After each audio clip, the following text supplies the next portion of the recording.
One of the biggest goals that we have for the Force Unleashed is to re-envision the Force. To really grab the concept of the Force like you saw in the movies and take it so amped up and out of control that it works really well in a video game, making you feel like the most badass Jedi in the universe.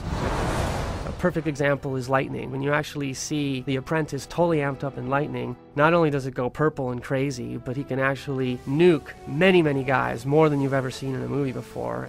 In the same manner, we can use the Force grip, for example. Instead of just gripping an X-Wing like you saw in Dagobah, we really amped up the power to the point where the apprentice can actually pick up many objects at the same time. And then if he wants to, he can actually throw lightning at them. And so now they're all charged up like a cannonball. And each one of these experiences just really elevates the action of the Force that's really well represented in this kind of medium. My favorite part of the combat for the Force Unleashed 2 is that the sabers actually matter. You now carry 2 instead of 1. And not only does that look impressive because you have twice as much weaponry as you used to, but it really allowed us to evolve the combat system and the way you interact with the enemies. The number of hits you're able to achieve on a given target are obviously much faster now with being able to do 2 hits. You'll also be able to do a dual lightsaber throw. We've added the ability to do dismemberment.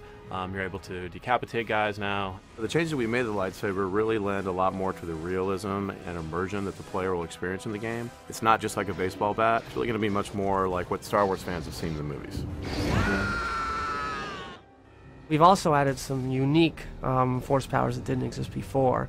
We have a brand new Force power in the game, which is sort of an unleashed version of Jedi Mind Trick. We've sort of reimagined it for the Unleashed franchise. These aren't the droids you're looking for.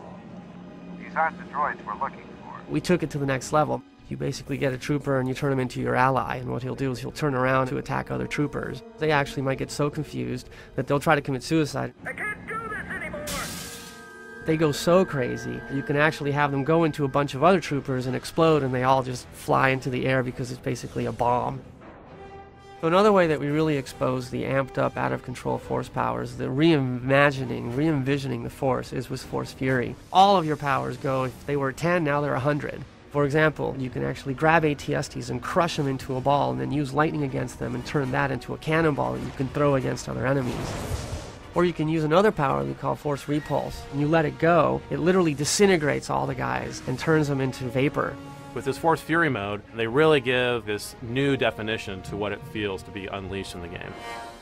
Another feature that we really worked on to improve the interaction with the world is the combat system from a perspective of targeting. Our targeting system has been cleaned up so that as you play through it, the choices that you have to grip things or to target things or to throw things is much more accurate than it used to be.